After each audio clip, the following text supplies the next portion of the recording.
everyone, Stephanie here, coffee drinker, book lover, and reviewer of many things. And today I have a review for you.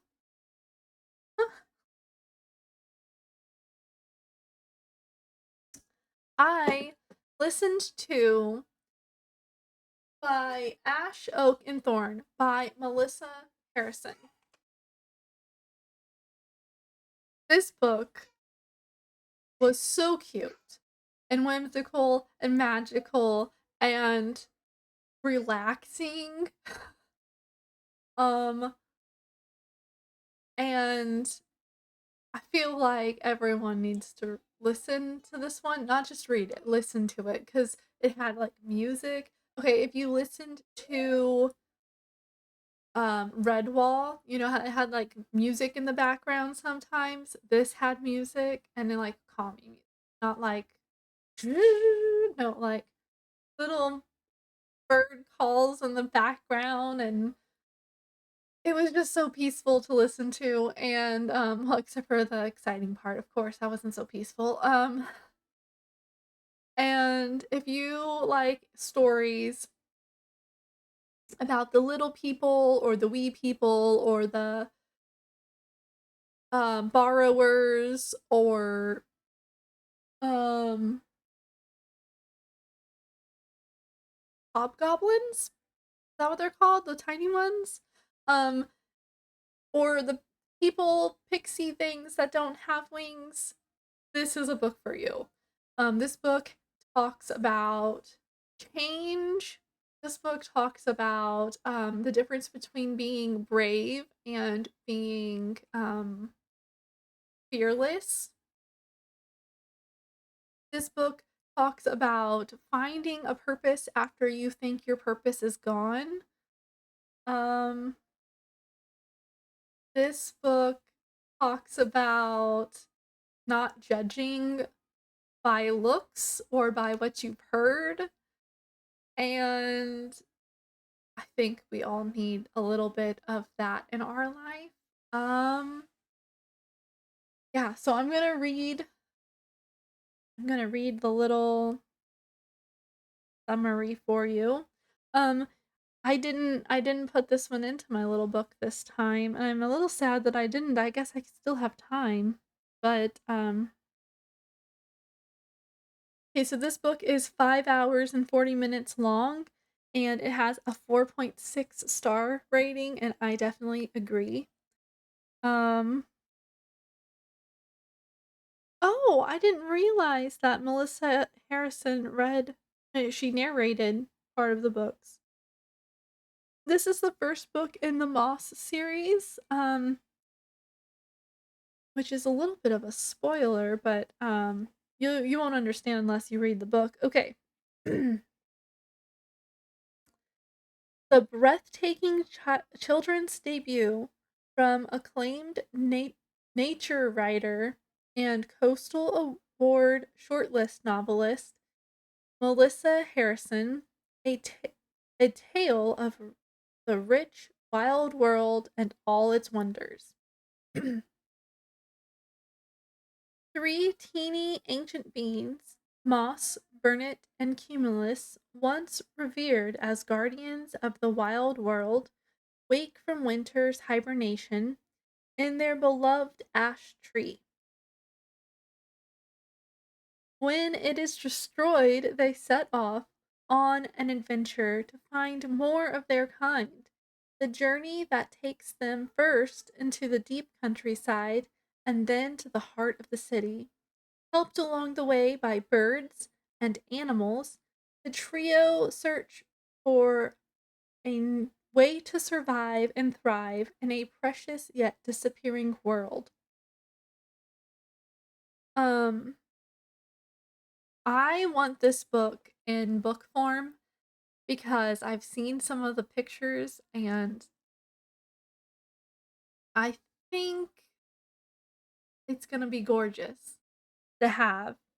Um,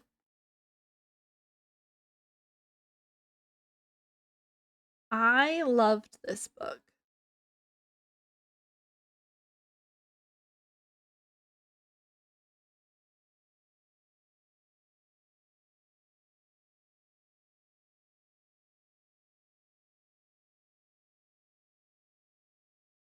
Um, this is on the preteen teen challenge, and this book, my kid listened to this book with me. She's 4, and after we listened to because I listened to them twice. I listened to it first by myself, and then I listened to it with her, and, um, after that, we had to make sure that the birds had seeds outside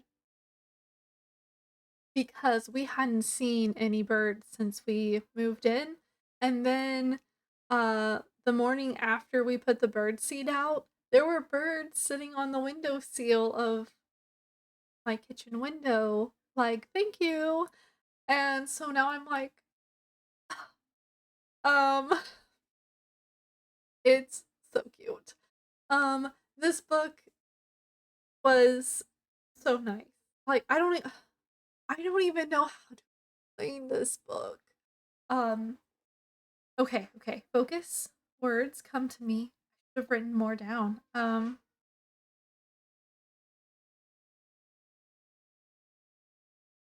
This book starts out just 3 friends hanging out,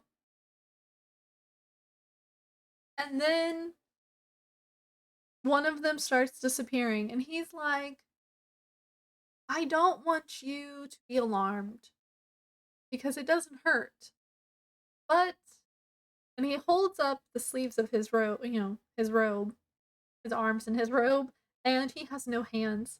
And they're like, and that starts the whole um drama of the series because he's disappearing. So I love that one of them is kind of like really upset about him missing his arms, and he's like, "Can I hug you? Can I give you a hug? I feel like I should give you a hug." And the other one's like, "You may give me a hug, like, please." And I love that they talk about their emotions. And when later on in the book, when one of them gets upset and says some mean things, not like mean. I mean, this is a children's book. Um, says some mean things and storms off, you know, pouty pouty. He comes back later and he apologizes, not just to the friend that he said the stuff to, but to the other friend who witnessed it. And I was like, that is how an apology should be. That was nice. Um,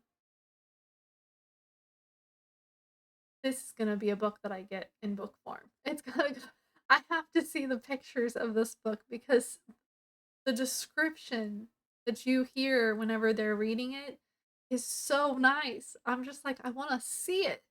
Um, so the hands disappear. Okay, and then they're like, it's okay. We'll make plans to go see our older cousins. By the way, they're already like the oldest one of them has been around since dinosaurs. So they're old, but they're all different levels of old. And one of them talks about before what they call the hives, the human hives, I think is called people hives. I don't know. The cities came in and all they you remember that and oh I don't remember really this, but I remember that. And well, that's because you're young. And I was like, oh, okay. We're old, ancient. Okay, got it. And it's fun to hear different versions of life, I guess. I don't know how to explain that because sometimes they talk about the flashbacks, like they tell their stories. Well, the next morning, there's a storm and the tree falls that they live in. And normally, humans that are around don't even really see them because they're not observant enough. And if they do see them, or the last time they had seen a human, they couldn't communicate with the human. And the children of the humans vaguely understand them, or vice versa. So when their tree falls and the little girl from next door comes over with a piece of toast that has a bunch of chocolate hazelnut probably stuff on her piece of toast, and she's like, "Are y'all okay?" And they're like, and one of them goes like, "Don't tell her your name, Moss." And she's like, "Oh, is your name Moss? Isn't short for anything?" And he's like, "Oh, well, it's still a really nice name. Do y'all need a place to stay?" And she's just so chatty, and she's like, "I can put you in our shed and leave the door open until y'all are safe. We had to do that to the bird that fell, and it got a broken wing, and then we fed it for a while, and then it got better, and it left." And they're just like, "Oh my gosh, this human sees us, and she's talking to us." And then she's like, "I've been told that I talk too much." She's like, "Would you like some sweets? You could just tell me what you need. I can go get it." And, like, they're, like, in shock. And finally, she's like, "Well, if you need anything, we're over there. We're really nice to people. If you could tell the animals not to run away from me, I would really like to play with them." And then she leaves, and then they're like, "Oh my gosh." And it's hilarious, their response to her. Um, anyway, so their trip to see their older cousins is expedited a little bit faster than they wanted to be, and, their lookouts are the birds, and so their friend takes them to the next territory of birds, and so on and so forth every like, during the day, and, kind of cool, like, how well, that's not my territory, but I can give you over to the next one. But then later, the first bird's like, "I gotta check on my friends." So, they make the trip too, and, they get to where they're going by the birds watching out for them. There are some owls involved, and then deer. And the deer are like, "You can travel with us," because they have to cross a road, and little people can't cross the road fast enough because of cars. And so the deer are like, "You can travel with us, but you have to be quiet. You can't talk." And they're like, "Okay." And well, one of them is at the back of the pack, and the last deer, and um the last deer is about to go, and they yell out to stop because there's a car coming. And it saves them both, but then they have to wait until they can cross, which causes panic to the herd and to the other two little people. And I mean, we all know what could happen on a road with a deer and cars. And um yeah. So when they finally meet up, um everyone is like crying with relief and all of that stuff. And they tell them what happened, and the head deer is like, "You used your voice to save whatever the deer is that it was on." And like, "Yeah, I did." And she's like, "We can no longer travel with you." And he's just heartbroken. He's like, "They don't like me." And he's like, "They're mad at me." And he's like very upset. And one of the other little people's like, "No, no, that's not what she said." They said, "You broke the rule and they can't travel with us anymore. But you saved the life." They're not mad at you. They just that was the rule, and that like you broke the you went past the boundary. It's nice. A nice little boundary metaphor, okay? I liked it. And then so they travel a little bit more by foot, I believe, and then they find where they're going. Um, except they run into one of them runs into a little bird. And the little bird is kind of like spastic all over the place, and that bird says that their cousins left summers ago on the back of a goose, I think, a honking bird. So I'm assuming that's a goose. And they're like, "Oh, okay. Well, I guess we'll just stay in their house for the night." But when they had arrived, they had seen clothes out, like to dry, and now there are no clothes out to dry, and so they're a little bit worried. Either their cousins are living there or someone else is living there. Their cousins are living there and that bird was crazy, or someone else is. And sure enough, it's someone else. They meet their newest friend, Sorrel, and they're an inventor and messy.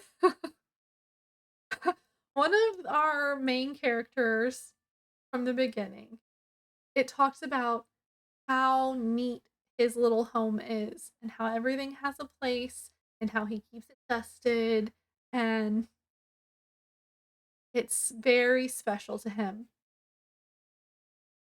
So when they arrive at Sorrel's place, he's like, uh, and I get it. I get that feeling of being like someone who likes things in a certain order and then going to someone else's house and it's not in any kind of order. And yeah, I get it. Um and so they stay with Sorrel for a little bit. Um he tries to clean her house. On the download, every once in a while he'll be like, "Look, all these papers are nice and organized. Look, this stack of books is all straight." Like anytime she's not in the house. Um and then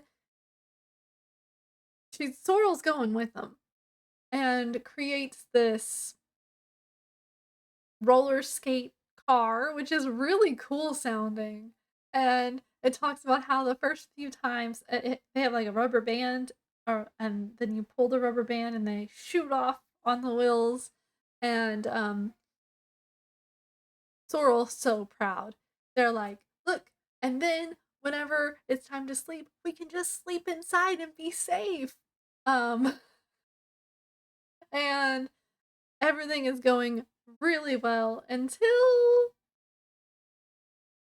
they hit something and topple over into some water, and Sorrel can't swim, and her friend, I think it's a snake or a turtle, saves her. And then she's like, "Thank you so much. Can you please go and get our rocket will out of the water for me too?" And the whatever creature it is knows Sorrel and is like, "I told you to let me teach you how to swim ages ago. This wouldn't have happened. And good thing, good thing I was close by, you know." And so they're drying their rocket wheel out next to a fire along with their clothes and their stuff, and their bird friend comes down and is like, "Oh, this is a great contraption. Except it's not gonna make it to where you wanna go." And they're like, "Why not?" "Well, you gotta go uphill over some mountains." well.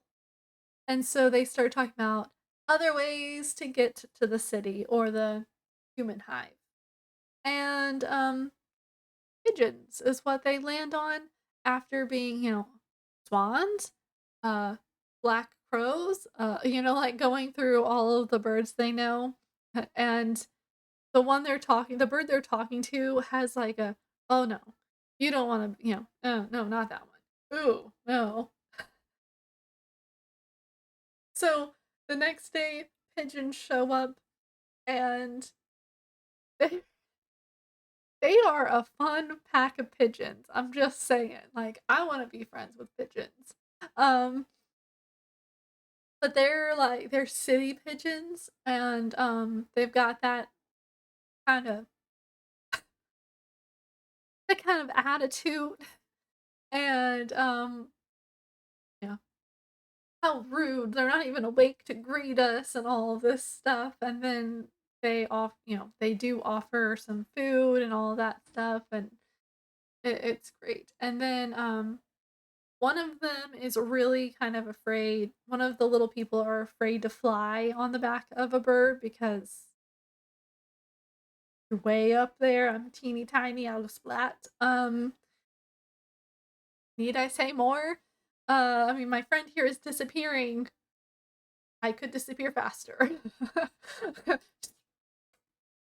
um, so once they're up there and they're flying, the bird that they're yelling back and forth to their birds and to each other. And the bird that the one is on, I don't remember which one it was. I think it's moth. And he was like, I was actually really afraid to fly because the pigeon's like, hey, do you want me to take you on some loop de loos like your friends?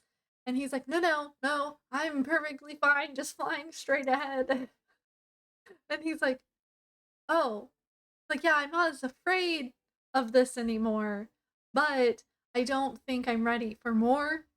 If you understand. And he's like, well, I really look up to you or something like that. And he's like, what are you talking about? I'm a scaredy cat. And he's like, you're really brave. And he's like, no, look at them. They're brave. Look at them. And the pigeon says, no, they're being fearless. They weren't afraid of this in the first place. One of them wanted up here scientifically, and one of the other one has always wanted to try flying. And then, whatever, whatever. And he's like, but you were clearly afraid to be up here, but you did it anyway. That is brave. And it kind of gives a little boost to the one that he was talking to, and it's nice. And then those words come back later, towards the end of the book. But they have to land early because of there's a storm, and the pigeon they stay in a little nest in a tree, and the pigeons are like, yeah, this is, there's plenty, you can stay here until later. And they're like, okay. And the pigeons fly off after, to get breakfast the next morning, and Squirrel is like, are you pixies? And they're like, do we look like we have wings? Well, how else did you get up here? And the squirrel becomes friends with them and tells them, "Oh yeah, you want to be somewhere busy, not somewhere calm. You're in the city, so you don't have loud and peaceful at the same time." Giving them the lowdown, and they find a little place on the ground that they can pitch their tents and live and make their homes. Until one of them decides to go on a walkabout by themselves, or I think they call it a recce. They just go for a little walk and almost gets eaten by a mouse. Apparently, mouse bites is like, ugh. But it's enough to hurt the little person, and is taken in by some other little people the ones that we would call borrowers because they live in houses and like in the walls of buildings. And um, a mouse friend. They're not friends yet. Uh, this is where the don't judge a person, don't judge before you know. The mouse is like with rat. I think it's a rat. Oh, I don't remember. I think it's one of those in that category, and it's like, hey, I can help you. Come over here, and like it's kind of shady, and it like drops back down to where it came from, and they have like the little people have this conversation about, oh, they're dirty. We can't, they're gonna eat us. They're up to no good. And then it pops its head back out and it's like, hey, yeah, I can hear all that. And unlike you, I wasn't raised to judge first. I'm just trying to help you get to other people like you. And so they follow the mouse or rat thing in the dark. They hold the mouse's tail and hold hands until they get to where they're going. And the rat's like, oh, this is where I stop. I can't go any further. That's not my territory. But you can go. And instead of like going and announcing themselves because they're like this now, it's yeah, it's still a little shady. We don't trust him completely, even though he just led us through the dark. Um, um, he's like, I'm gonna go tell the rest of because they came to the area with a fox and a bird and a squirrel because they're looking for their friend. And he's like, I'm gonna go tell them where I took you, and leaves. And instead of like announcing themselves, they're like hiding. And then some borrowers walk by, and I can't remember what they call themselves, but they call themselves something different. And they a moss was left and pulled into their lair, for the lack of better word. And so they have moss, and they're city folks, okay? What are you doing in our house? And all, blah, blah, blah.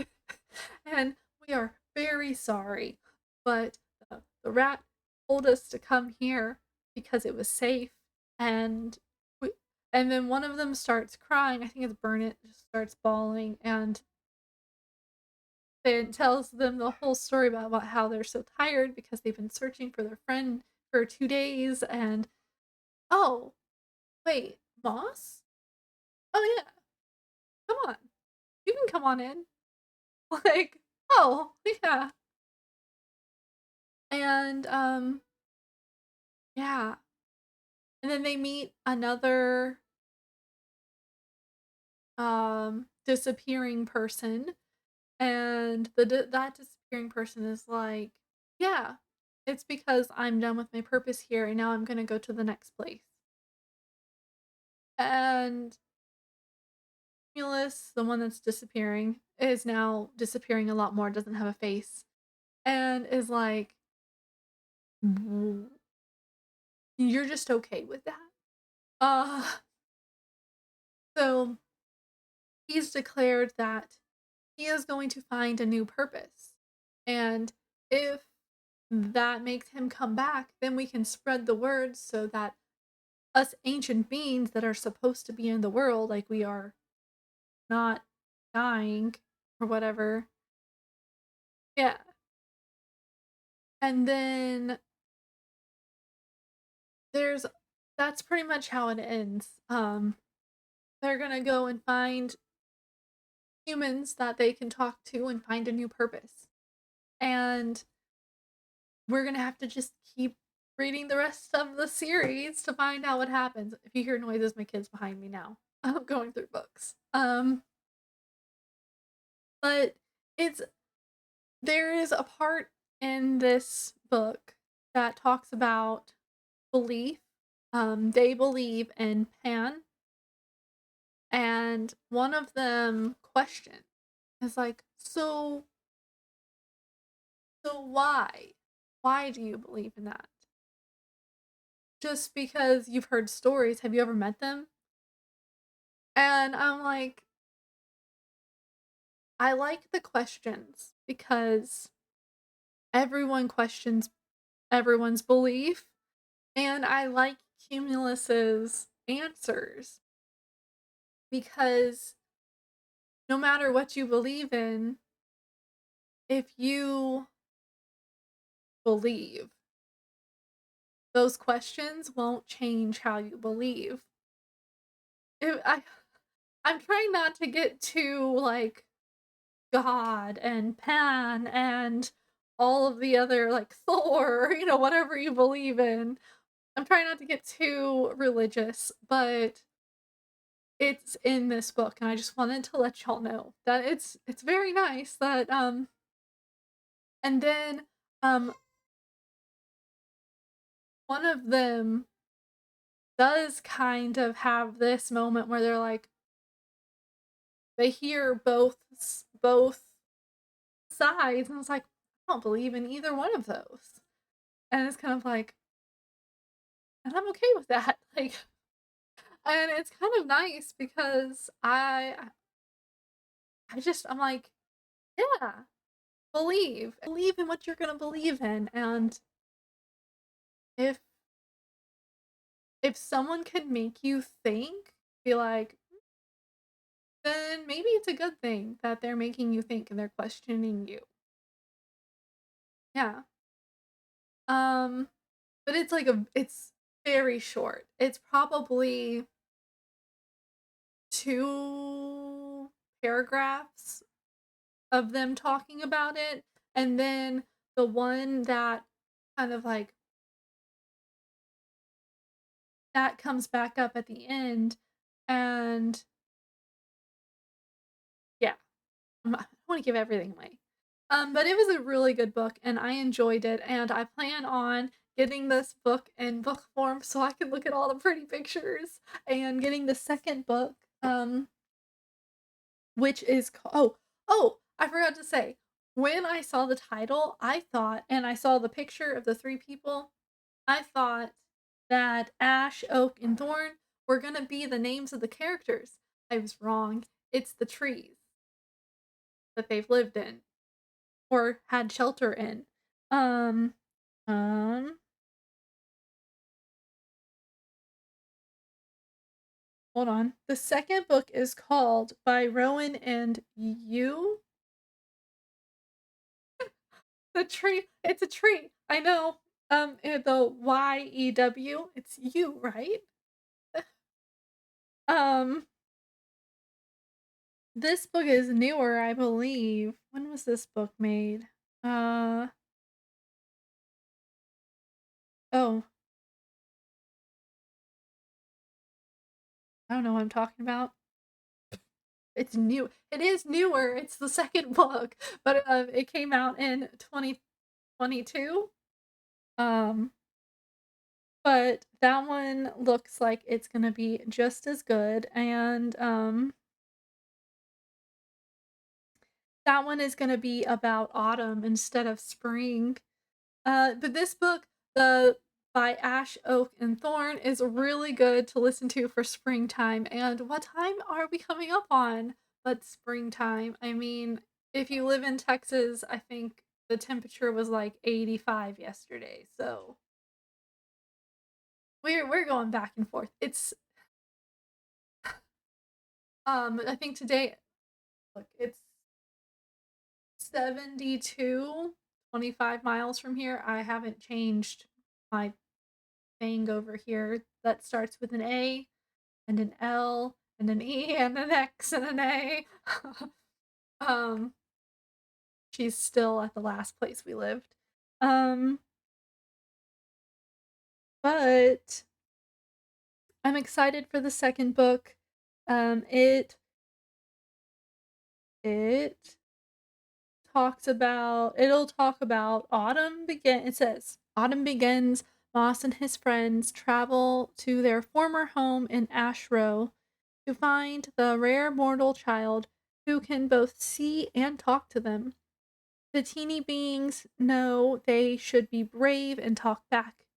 This is their chance to help reverse the fading of ancient Cumulus, who has now almost disappeared entirely. But they soon realize fading is connected to their role in the world, and the hidden folks prove that guardians of the wild world are needed after all. A tale of disappearing wilderness that couldn't be more relevant in today's environmental crisis. Brought to life for children by three funny teeny beings, the hidden folks. Um yeah, that's gonna be on my reading list of never-ending books. Um okay. I am Oh, I didn't highlight it. Okay, so I'm done with Honest June. So it'll be one of my videos in the future. I am reading Nightmares by Jason Segel.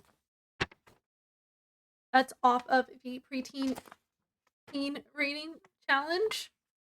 I am reading Lightning Thief slowly to my kid.